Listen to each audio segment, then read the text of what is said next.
Bonjour à toutes et bonjour à tous. Aujourd'hui, une nouvelle vidéo sur la sécurité informatique et aujourd'hui nous allons parler des failles CSRF. Donc les failles CSRF consistent en réalité à faire en sorte d'exécuter une action dont nous n'avons pas les droits par quelqu'un qui elle a les droits afin que cette action s'exécute. Donc comme d'habitude, nous allons voir dans un premier temps comment fonctionne cette faille.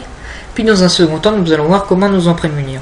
Ici, comme vous pouvez le voir, j'ai tout simplement une liste d'articles. Lorsque je clique sur un article, j'arrive sur la page de l'article. Ici, vous aurez pu mettre des commentaires, etc. Et donc cet article a des auteurs.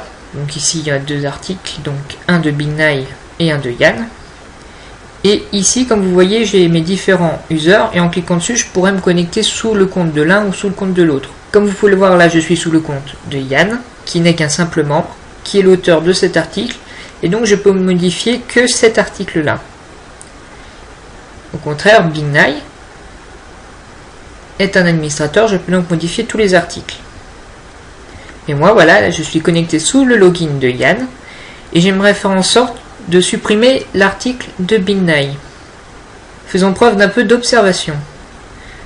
Si je regarde mon lien de suppression, que je vais écrire en haut, ici, on peut voir que pour supprimer l'article numéro 2, il faut que j'aille sur une page qui s'appelle admin-article.php, dont l'action égale del, et ensuite je me précise mon ID. Ici, si je vais sur l'article de Bignay dans les détails, je peux voir l'identifiant de son article est 1. Donc ici, ce qui serait bon, c'est que je supprime l'article numéro 1. Bien entendu, dans mon administration, j'ai fait des contrôles pour vérifier que seul l'auteur ou un administrateur peut supprimer un article. De ce fait, ici, cela ne marche pas. Moi, je vais exploiter la faille CSRF pour faire en sorte que Bignay supprime son propre poste. Mais avant ça, je vous propose de regarder un peu le code quand même, pour voir comment cela se passe derrière. Donc la page index, c'est très simple. Je me connecte à ma base de données pour récupérer les différents articles que je liste. Dans ma page login, tout simplement, dès que j'ai un ID passé dans l'URL, je me connecte à ma base de données et je récupère les informations de l'utilisateur et je les mets dans une variable de session que j'appelle user, puis je redirige vers la page index.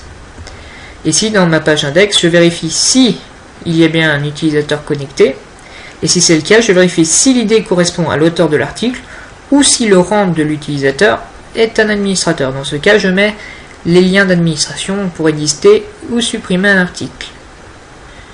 Et dans l'administration des articles, ici vous voyez que je fais un switch selon les différentes actions passées dans l'URL, et que ce soit dans le cas du del ou dans le cas du edit, je vérifie pareil si c'est l'auteur de l'article ou si le rang est administrateur pour le supprimer ou l'éditer. Donc vous voyez bien qu'en réalité, seul l'administrateur ou l'auteur peut accéder et exécuter l'action de cette page, et donc éditer ou supprimer un message. Donc moi, qu'est-ce que je vais faire? Je vais pousser Bignay à supprimer son propre poste. Comment est-ce que je vais faire? Je peux modifier mon article. Donc, je vais le modifier. Et ici, qu'est-ce que je vais faire? Je vais ajouter une balise image. Et qu'est-ce que je vais charger comme image? En fait, je vais charger cette page. Et ici, nous allons exploiter tout simplement un bug du navigateur. C'est tout simplement que lorsqu'il a une balise image, qu'est-ce qu'il va faire? Il va aller sur ce fichier, l'exécuter et voir si cela retourne une image ou pas. Bien sûr, ici, ça ne va pas retourner une image. Mais malgré tout, le navigateur va l'exécuter et donc va faire l'action. Ici, si je sauvegarde, vous voyez bien qu'ici, j'ai une image. En plus, pour la rendre un peu plus discrète, qu'est-ce que je peux faire? Je peux faire tout simplement un style et je vais mettre un display none. Et voilà, cette fois, on n'a carrément aucune trace. Et pourtant, mon image est bien là, et le navigateur charge bien la page. Donc moi, je n'ai pas les droits. De ce fait, cela ne change rien pour moi.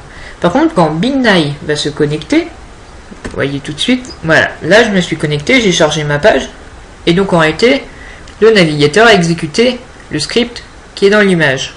Autrement dit, si maintenant je rafraîchis ma page, mon article a disparu pour laisser seulement celui de Yann. Donc Yann a bel et bien réussi à me faire supprimer mon port par article dont j'ai les droits grâce à cette faille. Donc là vous vous dites oui, moi je ne laisse pas mes utilisateurs rentrer du code HTML, mais enfin avec du BB code généralement on peut mettre des images, on peut mettre des liens également, des liens truqués, donc il faut quand même faire attention. Donc j'ai remis mon article et j'ai enlevé mon image pour éviter de le resupprimer à nouveau. Et donc nous allons voir comment est-ce qu'on peut parer